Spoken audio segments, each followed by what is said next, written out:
Day number 9, I have bad karma from my past life. This is half of humanity. I have bad karma from my past life. So people who believe in past life, and we have a lot of people all over the world who believe in past life. I can resonate with you about one thing. Okay, let me clarify one thing, that I do not explicitly believe in past life. I believe in past memories, past conditioning, past patterns. You might take on the pattern of some people who lived in the past, but I do not believe in past life. And if that's a challenge for you, you don't need to watch the video. I'm completely okay with that. But you know what? You started it. You might as well finish it and disagree with me, and then say something, not nice about me, or like disagree with me, put that in the chat or something like that. So this way we could have a conversation about it, right? So I do believe there is past energy in the world, and you might be accumulating some of the energy for somebody from the past so that it's influencing you. So there are, Bert Hellinger has a work called intergenerational trauma, where people from different generations might have effect on who you are. People from like 5 generation or 6 generation or maybe 10 generation before might have influence in you. It's not because you are incarnated from that person. It's because you have the energy system from that person because of so many other reasons, which I don't want to discuss right now. I want to get into, I have bad karma from my past. So first of all, when you believe that there is bad karma in the literal sense from the past, then you're not empowered to live your life. You feel like, oh my gosh, this life is not in my control, it's somebody else's control. That screw up asshole who was a butcher, like on 1272, because of him, my destiny is like at brim.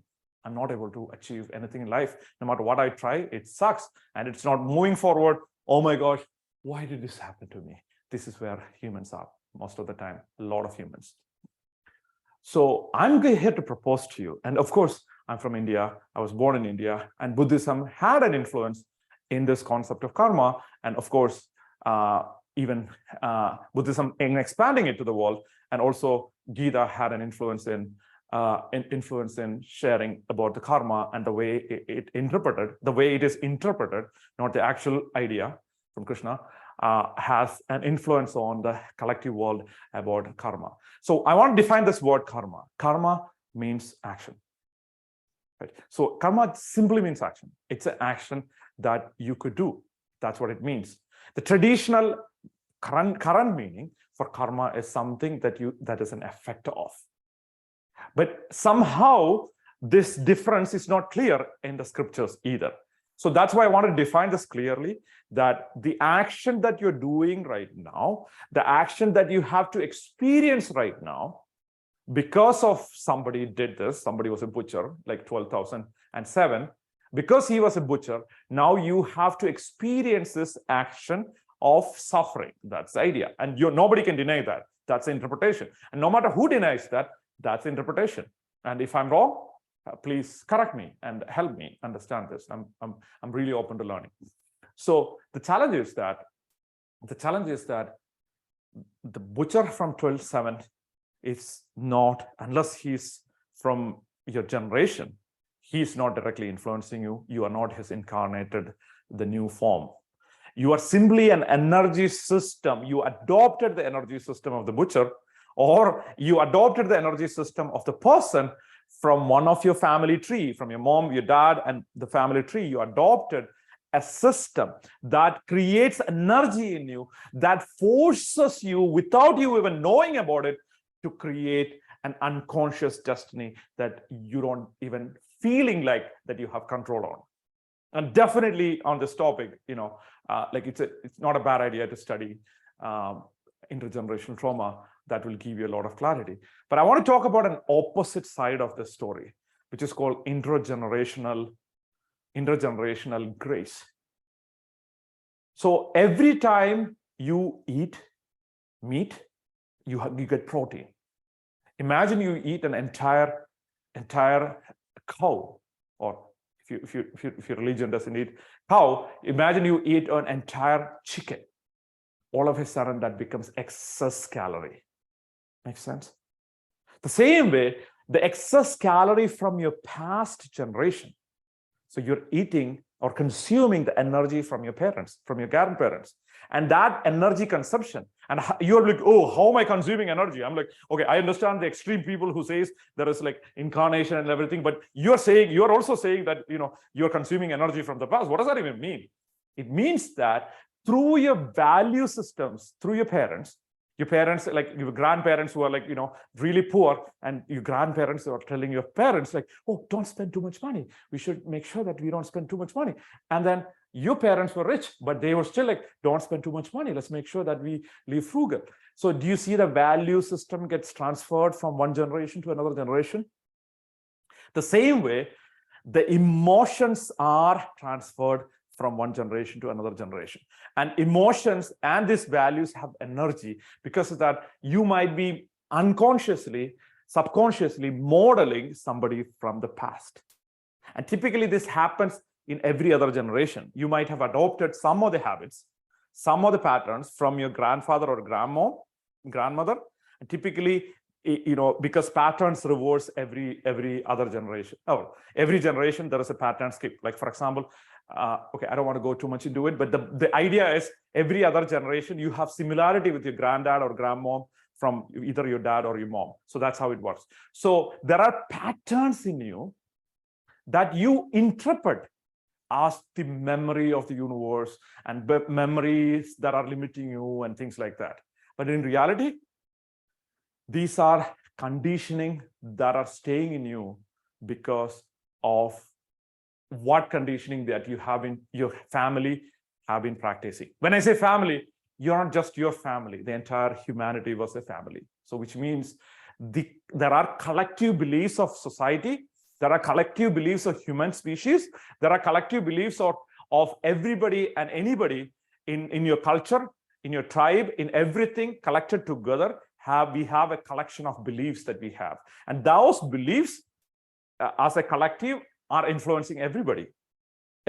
So it's not one person's karma.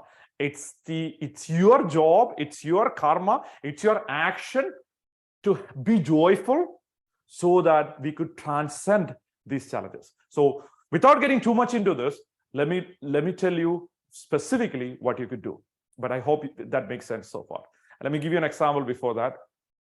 The example is like if somebody from the past has a memory of a trauma, you might remember that trauma.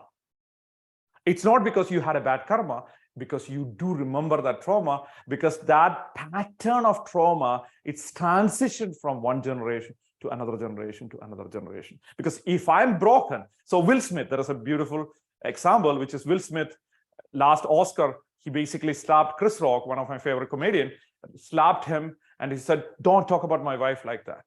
And why did he do that? One of the reasons he did is because hurt people hurt other people. If I'm hurt, what I know is to hurt other people. So project that back to the generation, like 10 generations ago, one person was hurt. And that person hurt another person. That person hurt another person. That person hurt another person. Until you. And then that trauma from the past could be staying with you. Like, oh my gosh, what am I going to do? Do I have trauma? Forget about it. Just understand this idea and understand the simple fact that your karma from the past, from the present, from the future is just to be joyful.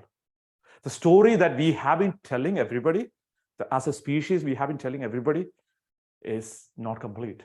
I'm not saying it's wrong. Who am I to say it's wrong? It's not a complete story. The complete story is you need to stay joyful. So this story, I mean, like every story, the story has a meaning, has an emotion, has a context. Every story that limits us, we call them curse stories. So this is a curse story that almost more than half of the community, human species believe in. Let's change the story. What's the new story? New story is simply your karma is to be joyful. Your karma and your sacrifice is to be joyful. That's it. If you're joyful, if you're grateful, if you're joyful, if you are in love, if you have faith, if you have kindness, if you have alignment, if you have mercy and forgiveness, then you are claiming a highest destiny. No matter what happened in the past, it doesn't matter. It doesn't matter. The only karma that you need to do is to be joyful. And how do you do that? You find a new meaning for this. The karma of the past is not karma from the past. It's a karma, the action that you need to do. So what's the new meaning? The new meaning is you're destined to propagate and propel and inject joy into the world. That's a new meaning. What's emotion? Emotion is love. You could feel loved for the fact that whatever happened in the past, other humans, other species, other things, generations, and as a collective species, those are all things, those are all patterns, those are real. The only thing that you need to do to remedy that is stay joyful. And I don't need to teach you how to be. You're like, oh, I cannot be joyful. How could I be joyful? Oh my gosh, this life is so complicated. How could I be joyful? I cannot be joyful. That's not possible. Tell me how to do this. I mean, I really even don't think that it's possible. You came to this world joyful. You came to this world joyful. You learned all these things. You unlearned joy. What you know is joy. That's all you know. The sadness, the depression, the anger, the frustration, the everything else that you're feeling, it's developed. It's unlearning of joy. So how do you do that? How do you change the story? You change the curse story as a collective by finding a new meaning. What's the new meaning? The meaning is God has given us, Creator has given us, universe has given us this amazing freedom to create your own destiny. It doesn't depend on the butcher from 1207, right? The emotion could be joy.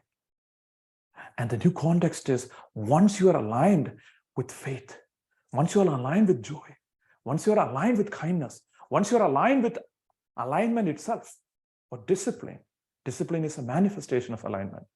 Once you are aligned with love, once you are aligned with forgiveness, once you are aligned with gratitude, you become free from judgment. And it is a judgment that pushes these patterns into you. And if you are for a moment, the miracle is now. For a moment, if you could be free from judgment about your parents, about your grandparents, the people that you know. It doesn't have to be the people that you don't know, but the people around you, the wife, the husband, the friend, the boss, the student, the client, the vendor, the employee. If you could be free from judgment for a moment, it becomes addictive. At that moment, you're free. At that moment, you change your destiny. And let that moment be right now. I'll see you tomorrow.